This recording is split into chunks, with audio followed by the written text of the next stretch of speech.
अस्सलाम वालेकुम फ्रेंड्स। उम्मीद है कि आप सब खैरियत से होंगे। फ्रेंड्स, आज की वीडियो में हम देखेंगे कि कैसे यूएसए की एम्बेसी से अपॉइंटमेंट ली जा सकती है, किस तरीके हम यूएसए का डीएस 160 फॉर्म फिलअप कर सकते हैं। तमाम चीज़ें आज की इस वीडियो में हम स्टेप बाय स्टेप देखेंगे। वीडियो थोड़ी सी लंबी ज़रूर होगी है, लेकिन इस वीडियो को मुकम्मल देखकर समझकर आप यूएसए का विज़िट वीज़ा फॉर्म खुद फिलअप कर सकते हैं। खुद आप यूएसए की एम्बेसी से अपॉइंटमेंट ले सकते हैं। इसके बाद आपको किसी कंसल्टेंट या एजेंट की ज़रूरत नहीं रहेगी। तो टाइम ज़ाया किए बगैर चलते हैं लैपटॉप की स्क्रीन पे और देखते हैं कि ये सब स्टेप्स हम कैसे कर सकते हैं। तो फ्रेंड्स, सबसे पहले आप लैपटॉप की स्क्रीन पे जाएंगे और वहाँ पे जाके लिखेंगे USA visa application from Pakistan. तो इस तरह का इंटरफेस आपके सामने ओपन होगा। ये लिंक आपके सामने है यूएस ट्रैवल डॉक्स के नाम से। ये एक्चुअल एम्बेसी की साइट है जहाँ पे आप जो है अपना डीएस 160 फॉर्म भी फिलअप कर सकते हैं और आप अपॉइंटमेंट भी ले सकते हैं। जब इसके ऊपर आप क्लिक करेंगे तो कुछ इस तरह का इंटरफेस आपके सामने ओपन हो जाएगा। आपको चाहिए कि ये सारा पेज आप अच्छी तरह से स्टडी कर लें। अगर आपको समझ नहीं आ रहा तो आप गूगल ट्रांसलेट कर सकते हैं। मैं इसको कम्प्लीटली पढ़ चुका हूँ। इसके राइट साइड पे आप ये देख सकते हैं कि अप्लाई फॉर अ वीज़ा और DS 160 form, schedule my appointment, सारे ऑप्शंस दिए हुए हैं। आप हर काम इस पेज के ऊपर करेंगे। अच्छा, आप अपॉइंटमेंट स्केड्यूल करने से पहले ये ज़रूरी है कि आप अपना डीएस 160 फॉर्म कंप्लीट करें। अगर आपका डीएस 160 फॉर्म कंप्लीट होगा तो उसके बाद आप एम्बेसी से अपॉइंटमेंट ले सकते हैं। तो इसलिए सबसे पहले हम डीएस 160 फॉर्म फिलअप करेंगे। डीएस 160 फॉर्म के ऊपर हम क्लिक करेंगे तो इस तरह का इंटरफेस आपके ऊपर होगा।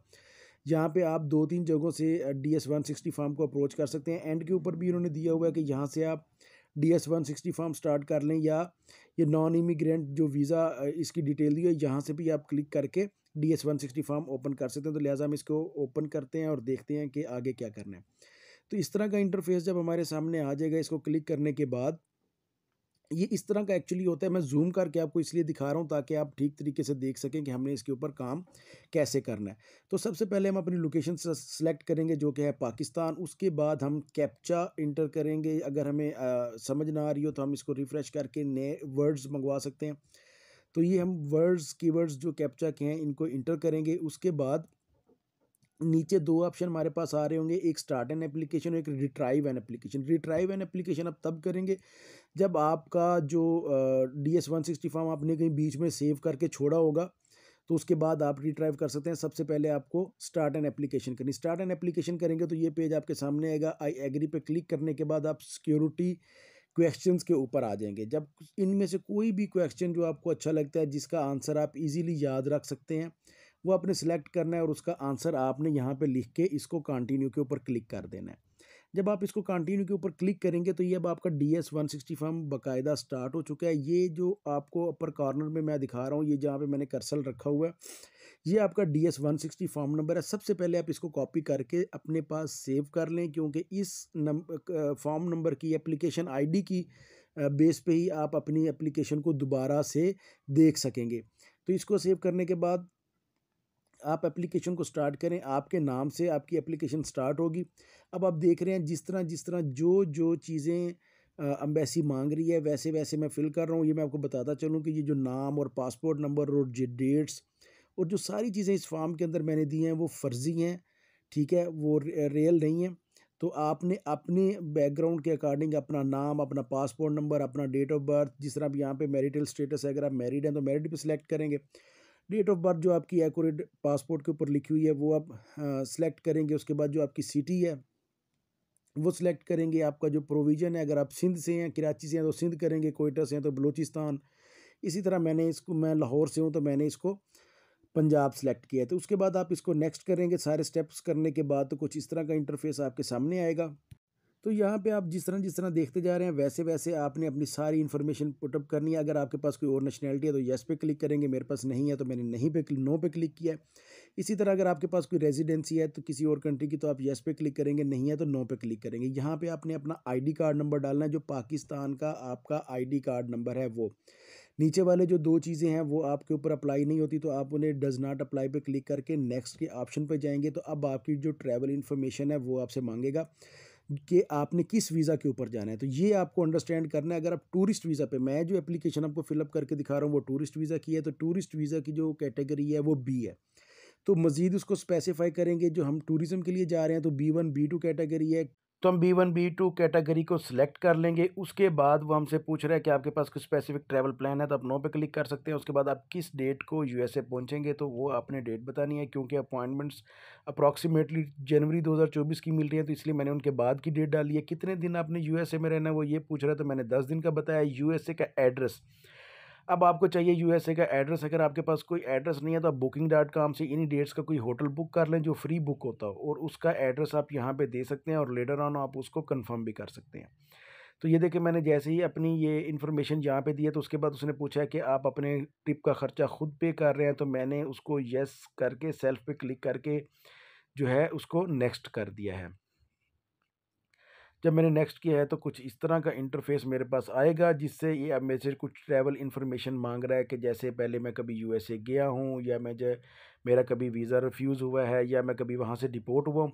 तो इसलिए इन सारे ऑप्शंस को मैं नो पे क्लिक करूँगा, क्योंकि ना तो मैं पहले कभी वहाँ से डिपोर्ट हुआ हूँ, ना मेरा वीज़ा वहाँ से रिजेक्ट हुआ है। तो ये सारे ऑप्शंस को मैं नो के ऊपर क्लिक करने के बाद नेक्स्ट के ऊपर क्लिक करूँगा, तो अगला पेज मेरे सामने आ जाएगा। आपने साथ साथ ये इन्फॉर्मेशन सेव भी करते रहना है। अब आपका होम एड्रेस चाहिए उसको, तो अब आप अपना होम एड्रेस लिखेंगे। मैंने एक फ़र्ज़ी एड्रेस लिखा है। आपका जो एक्यूरेट एड्रेस आपके आईडी कार्ड के ऊपर लिखा हुआ है, आपने वो एड्रेस यहाँ पे लिखना है। आपने अपना सारा एड्रेस जो लाइन 1 है उसी के बीच में लिखना है, लाइन 2 ऑप्शनल है। कोशिश करें कि आपका पहली लाइन में ही सारा आपका एड्रेस हो जाए। उसके बाद सिटी लिखेंगे आप अपना, प्रोविज़न मैं अगर लाहौर लिख रहा हूँ तो मेरा प्रोविज़न पंजाब है, अगर कराची होता तो मैं सिंध लिखता। तो इसी तरह आपने अपना सारा डाटा डालना है, पोस्टल कोड आपने एक्यूरेट डालना है, आप इंटरनेट से देख सकते हैं। आपका मेलिंग एड्रेस जो है वो सेम है, आपने बिल्कुल उसको येस करना है। अच्छा, अब यहाँ पे उसको आपके कॉन्टैक्ट नंबर चाहिए। एक आपका परमानेंट जो नंबर चल रहा है वो देना है। दूसरा सेकेंडरी नंबर आपसे मांगता है कि इन केस अगर आपका पहला नंबर बंद होता है दूसरे पे कॉन्टैक्ट कर सकें। और तीसरे नंबर पे वो आपसे मांगता है जहाँ पे आप काम करते हैं, जॉब करते हैं, या आपका बिज़नेस का फ़ोन नंबर। तो मैंने उसको वक्ती तौर पर डज़ नॉट अप्लाई कर दिया, और वैसे 2 नंबर मैंने दे दिए। तो ईमेल एड्रेस आप अपना लिखेंगे। फिर वो पूछता है कि आपने पिछले 5 साल में कोई और ईमेल एड्रेस यूज़ किया है। मैंने कोई यूज़ नहीं किया, इसलिए मैं नो पे क्लिक करूँगा। अच्छा, फिर उसके बाद आपसे पूछेगा कि आप कोई सोशल मीडिया प्लेटफॉर्म यूज़ करते हैं। अगर आप देना चाहें दे सकते हैं, नहीं देना चाहते तो आप इसे सिंपली नॉन पे क्लिक कर देंगे, और नीचे जो ऑप्शन है इसको नो करके आप नेक्स्ट पेज पे चले जाएंगे। नेक्स्ट पेज पे इसे आपकी जो है वो पासपोर्ट की इन्फॉर्मेशन चाहिए। हमारा पासपोर्ट रेगुलर पासपोर्ट होता है, हम ऑफिशियल या डिप्लोमेटिक पासपोर्ट यूज़ नहीं करते। डिप्लोमेटिक पासपोर्ट जो गवर्नमेंट अथॉरिटीज़ हैं वो यूज़ करती हैं। हमारा पासपोर्ट रेगुलर पासपोर्ट है। रेगुलर पे क्लिक करके हम पासपोर्ट का नंबर इंटर करेंगे। अच्छा, फिर उसके पासपोर्ट की एक बुक नंबर होता है, जो हर पेज के ऊपर, पासपोर्ट के हर पेज के ऊपर एक नंबर लिखा होता है, वो आपका पासपोर्ट बुक पेज नंबर होता है, तो वो आप लिखेंगे। उसके बाद जहाँ से आपका पासपोर्ट इशू है वो सारी डिटेल्स डालने के बाद किस डेट को इशू है वो डेट डालेंगे। फिर उसके बाद एक्सपायरी डेट डालेंगे। ये सब चीज़ें आपने बहुत ख़्याल से करनी है। कोई चीज़ मिसमैच हो गई तो आपकी एप्लीकेशन ख़राब हो सकती है। अगर आपका कोई पासपोर्ट गुम या स्टोलन हुआ है तो आप उसको येस पे क्लिक करेंगे, अदरवाइज़ आप उसे नो पे क्लिक करेंगे। इसको नेक्स्ट करने के बाद वो आपसे यूएसए की कॉन्टैक्ट इन्फॉर्मेशन मांगता है, क्योंकि आप टूरिज़्म पे जा रहे हैं और आप ये कह रहे हैं कि आप वहाँ पे किसी को नहीं जानते, तो इसलिए आप वहाँ पे होटल का नाम डालेंगे और होटल का ही एड्रेस आप यहाँ पे मेंशन करेंगे। होटल के साथ जो आपका रिलेशन है वो अदर में आएगा, इसलिए आप अदर की ऑप्शन को क्लिक करके जो होटल का एड्रेस है आप उसको यहाँ पे मेंशन कर सकते हैं। उसके बाद आपने अपनी जो स्टेट है जहाँ पे आपका होटल का एड्रेस है, उस स्टेट को सिलेक्ट करना है। होटल का फ़ोन नंबर, अगर आपने booking.com से बुक किया होगा तो आपको फ़ोन नंबर प्रॉपर्टी का वो देते हैं। ईमेल की इतनी ख़ास ज़रूरत नहीं है, इसलिए डज़ नॉट पे क्लिक करके आप इसको जो है नेक्स्ट कर सकते हैं। साथ साथ आप अपनी एप्लीकेशन को सेव करते रहें, क्योंकि 20 मिनट का टाइम होता है। 20 मिनट के बीच में अगर आपने सेव नहीं किया तो आपका काम ज़ाया हो जाएगा। इसलिए सेव करके आप साथ साथ इसको जो है वो सेव करते रहें, ताकि आपको ये बार बार फिलअप ना करना पड़े। उसके बाद आपके फादर की डिटेल, यानी आपकी कुछ फैमिली डिटेल चाहिए होती है। ये उसमें आपका फादर का नाम और मदर का नाम पूछता है। आपको उनकी डेट ऑफ बर्थ की भी ज़रूरत पड़ती है, यानी आपको पता होना चाहिए जो उनके आईडी कार्ड के ऊपर उनकी डेट ऑफ बर्थ लिखी हो वो आप यहाँ पे लिख दें। अगर आपको नहीं पता कि आपके पेरेंट्स की डेट ऑफ बर्थ क्या है, तो आप उसे सिंपली डो नॉट नो के ऊपर भी क्लिक करके प्रोसीड कर सकते हैं। लेकिन बेहतर यही है कि आप उनकी डेट ऑफ बर्थ जो है वो मेंशन करें जो उनके आईडी कार्ड के ऊपर लिखी हुई है। फिर ये आपसे ये भी पूछता है कि क्या आपके फादर या आपकी मदर यूएसए में हैं, तो आपने सिंपली इसको नो के ऊपर क्लिक करना है। उसके बाद वो आपसे पूछता है कि आपके कोई दूसरे रिश्तेदार या कोई और जान पहचान वाले लोग यूएसए में हैं, तो ये दोनों ऑप्शंस को आप नो पे क्लिक करके आप नेक्स्ट के ऊपर जाएंगे और अपनी एप्लीकेशन को मज़ीद प्रोसीड करेंगे। तो अब ये आपके आपके काम के बारे में और आपकी एजुकेशन के बारे में आपसे पूछेगा। तो अगर आप जॉब करते हैं तो आप अपनी जॉब मेंशन करेंगे, बिज़नेस करते हैं तो बिज़नेस मेंशन करेंगे, जो आपका बिज़नेस एड्रेस है वो भी आपने लिखना है। तमाम अपने काम के हवाले से डिटेल्स आपने इस पेज के ऊपर प्रोवाइड करनी है। तो ये एक फ़र्ज़ी ऑफिस एड्रेस मैं यहाँ पे मेंशन कर रहा हूँ सिर्फ एप्लीकेशन को फिलअप करने के लिए। आपने अपना जो एक्यूरेट एड्रेस है और जो एक्यूरेट आपकी डिटेल्स हैं वो यहाँ पे आपने लिखनी है। फ्रेंड्स, ये बिल्कुल भी मुश्किल फॉर्म नहीं है, थोड़ा सा बस आप इसको अंडरस्टैंड करें। जो जो इन्फॉर्मेशन वो मांग रहा है वो आप इसको देते जाएं और आप कोई भी फेक इन्फॉर्मेशन यहाँ पे नहीं डालेंगे। जो भी एक्यूरेट जो ठीक चीज़ें हैं जो आप कर रहे हैं सिर्फ वही आपने डिटेल्स यहाँ पे डालनी है। अच्छा, आपने बिज़नेस कब से स्टार्ट किया है वो डेट यहाँ पे लिखेंगे। अगर आप सैलरी पर्सन है तो आप अपनी मंथली इनकम यहाँ पे मेंशन करेंगे। अच्छा, उसके बाद जो आपकी ड्यूटीज़ हैं, जो आप काम करते हैं, चाहे आप बिज़नेस में हैं, चाहे आप जॉब में हैं, जो आपकी जो ड्यूटीज़ हैं, जो आपका रोल है आपकी कंपनी में या आपके बिज़नेस में, वो सारा आपने यहाँ पे लिखना है। मैंने सिर्फ यहाँ पे सोल प्रोप्राइटर लिख के सिर्फ आपको दिखाया है कि यहाँ पे आपने तमाम चीज़ें लिखनी है। अच्छा, अगर आप पहले जॉब करते रहे हैं तो येस पे क्लिक करेंगे, नहीं तो नो पे क्लिक करेंगे। और उसके बाद अगर अब आप एजुकेटेड हैं, मतलब अब आपने अगर ग्रेजुएशन की हुई है, मास्टर्स किया हुआ है, इंटर किया हुआ है, जो भी आपने किया हुआ है उसकी तमाम डिटेल्स आपने यहाँ डालनी है कि किस स्कूल से आपने कौन सा कोर्स किया है और वो कोर्स किस डेट को स्टार्ट हुआ और किस डेट को ख़त्म हुआ। जैसा कि आप स्क्रीन पे देख रहे हैं, तमाम चीज़ें मैंने यहाँ पे फिलअप की हैं। एजुकेशन की डिटेल्स को एंटर करने के बाद आप जब नेक्स्ट के ऊपर क्लिक करेंगे तो फिर उसके बाद वो आपसे कुछ और इन्फॉर्मेशन मांगेगा। आपसे सबसे पहले पूछेगा कि आपको कितनी लैंग्वेजेस आती हैं। वो जितनी लैंग्वेजेस आप जानते हैं वो आप यहाँ पे एंटर करेंगे। अगर आपको सिर्फ उर्दू आती है तो आप सिर्फ उर्दू पे क्लिक करें। अगर आपको इंग्लिश या अरेबिक या कोई और भी लैंग्वेजेस आती हैं तो वो यहाँ पे आप ऐड कर सकते हैं। फिर उसके बाद वो आपसे ट्रैवल हिस्ट्री के बारे में पूछेगा। अगर आप पिछले 5 साल में आउट ऑफ कंट्री गए हैं तो वो तमाम कंट्रीज़ आपको यहाँ पे मेंशन करनी है। फॉर एग्जांपल, अगर आप उम्रा के लिए गए हैं तो आप सऊदी अरब क्लिक करेंगे। अगर आप टूरिज़्म के लिए किसी कंट्री गए हैं तो उसको आप ऐड करेंगे। मैंने यहाँ पे एग्जांपल के तौर पे अज़रबैजान को ऐड किया है और उसके बाद मैंने यहाँ पे मालदीव को ऐड किया है। तो इसी तरह आपने अपनी तमाम पिछली 5 साल की जो ट्रैवल हिस्ट्री है उसको यहाँ पे मेंशन करना है। तो पासपोर्ट के ऊपर बेशक आपके जितने मर्जी वीज़ाज़ लगे हों 5 साल से पहले, उनको यहाँ पे मेंशन करने की ज़रूरत नहीं है। एम्बेसी कंसीडर कर रही है कि पिछले 5 साल में आपने कितनी ट्रैवलिंग की है। उसके बाद के जो ऑप्शंस हैं वो आपकी कुछ सिक्योरिटी के रिलेटेड होंगे और आपसे पूछा जाएगा कि आपको कोई मिलिट्री ट्रेनिंग्स हैं या आप कुछ इस तरह की चीज़ें वो आपसे पूछते हैं। तो ये सब को आपने नो के ऊपर क्लिक करना है। तो ये वो तमाम चीज़ें हैं सिक्योरिटी के रिलेटेड जिनके बारे में यूएस एम्बेसी थोड़ा डाउटेड होती है कि कोई बंदा इन चीज़ों में इन्वॉल्व ना रहा हो। तो आपने इनको अच्छी तरह से रीड कर लेना है, क्योंकि मैं रीड कर चुका हूँ इसलिए मुझे इनका पता है। तो मैं इनको नो के ऊपर क्लिक कर रहा हूँ। और फ्रेंड्स, आपने इस चीज़ के लिए बिल्कुल परेशान नहीं होना कि आपको 1 साल के बाद की अपॉइंटमेंट मिल रही है। आपने एम्बेसी की फ़ीस पे करके एक बार जो बाय डिफ़ॉल्ट सबसे पहली अपॉइंटमेंट आपको मिल रही होगी वो आपने ले लेनी है। उसके बाद आप इसी फ़ीस में 3 बार अपनी अपॉइंटमेंट को रीशेड्यूल कर सकते हैं। तो एक बार अपॉइंटमेंट लेके आपने वक्तन फ़वक्तन सिस्टम चेक करते रहना है और आपको जैसे ही कोई अर्ली स्केड्यूल मिले तो आप उसमें आप अपनी अपॉइंटमेंट को रीशेड्यूल कर सकते हैं और रीशेड्यूल करने के लिए आपको कोई भी एक्स्ट्रा पेमेंट नहीं करनी होगी। जब भी आप अपनी एप्लीकेशन को फ़िलअप करने लगें तो इस वीडियो को आप साथ प्ले करके तो देख सकते हैं। जैसे-जैसे स्टेप्स आपको कोई चीज़ समझ ना आ रही हो तो आप इधर से देख के तो आप अपनी फ़ाइल को कंटिन्यू कर सकते हैं। और ये जो DS 160 फॉर्म है, अगर आप इसको एक बार क्रिएट कर लेते हैं और उसके बाद इसके ऊपर काम नहीं करते तो ये सिर्फ 30 डेज़ के लिए आपकी इन्फॉर्मेशन को सेव रखता है और उसके बाद ये फिर आपकी एप्लीकेशन को खुद ब खुद डिस्कार्ड कर देता है। सिक्योरिटी के तमाम क्वेश्चंस को नो करने के बाद आप फाइनल स्टेप पे पहुंचते हैं, जो है इसका पिक्चर का होता है कि आपने अपनी पिक्चर अपलोड करनी है। अब मैं आपको एक फ़र्ज़ी पिक्चर अपलोड करके दिखा रहा हूँ। देखिए, इस पिक्चर की क्वालिटी अच्छी नहीं थी तो फार्म ने इसको एक्सेप्ट नहीं किया, साइट ने इसको एक्सेप्ट नहीं किया और फिर उसने आपको बताया कि किस डायमेंशन की पिक्चर आपको चाहिए। तो पिक्चर आपने प्रॉपर एक अपनी बनवानी है, वाइट बैकग्राउंड में बनवा लें और उसके बाद एक अच्छी पिक्चर आप यहाँ पे लगाएं। यहाँ पे मैं आपको दूसरी अपनी पिक्चर लगा के दिखाता हूँ।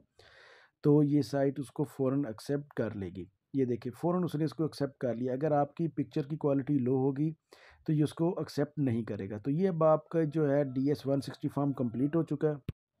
तो कुछ ऐसा इंटरफेस आपको नज़र आ रहा है। आप इसको सेव कर सकते हैं, आप इसका प्रिंट लेके सेव कर सकते हैं, ख़ुद को ईमेल कर सकते हैं। ये देखें, अगर मैं इसको प्रिंट के ऊपर क्लिक करता हूँ तो सेव एज़ PDF के ऊपर जाके आप सेव पे क्लिक करेंगे तो आपके सिस्टम में ये आपका DS-160 फॉर्म सेव हो जाएगा। जैसा कि आप देख रहे हैं स्क्रीन पे, मैं आपको करके दिखा रहा हूँ साथ साथ। इसी तरीके आप अपने DS-160 फॉर्म को अपने पास सेव कर सकते हैं। ये सारी डिटेल्स आप ये देख सकते हैं। ये आपको रिव्यू करवाएगा आप कि जो इन्फॉर्मेशन आपने पुट की है, क्या वो एक्यूरेट है या नहीं एक्यूरेट, इसको आप एडिट भी कर सकते हैं। तो DS-160 फॉर्म के कंप्लीट होने के बाद आप जो है अपनी अपॉइंटमेंट की तरफ मूव हो सकते हैं। लेकिन आखिर में जब आप अपनी एप्लीकेशन को रिव्यू कर लेंगे तो वो आपसे सिग्नेचर मांगते हैं। ये सिग्नेचर एक तरह की कंफर्मेशन है कि जी मेरी इन्फॉर्मेशन जो मैंने इसमें दी है वो बिल्कुल ठीक है। और यहाँ पे वो पूछ रहा है कि आपकी किसी ने हेल्प आउट की है इसको फिलअप करने में, तो मैंने नो के ऊपर क्लिक किया। यहाँ पे आप अपना पासपोर्ट नंबर देंगे और उसके बाद जो कैप्चा जो कीवर्ड्स आपको नज़र आ रहे हैं ये यहाँ पे आप इंटर करेंगे तो ये आपके सिग्नेचर्स कंसीडर करेगा कि जो इन्फॉर्मेशन आपने दी है इस फॉर्म के अंदर वो बिल्कुल एक्यूरेट और फाइनल है।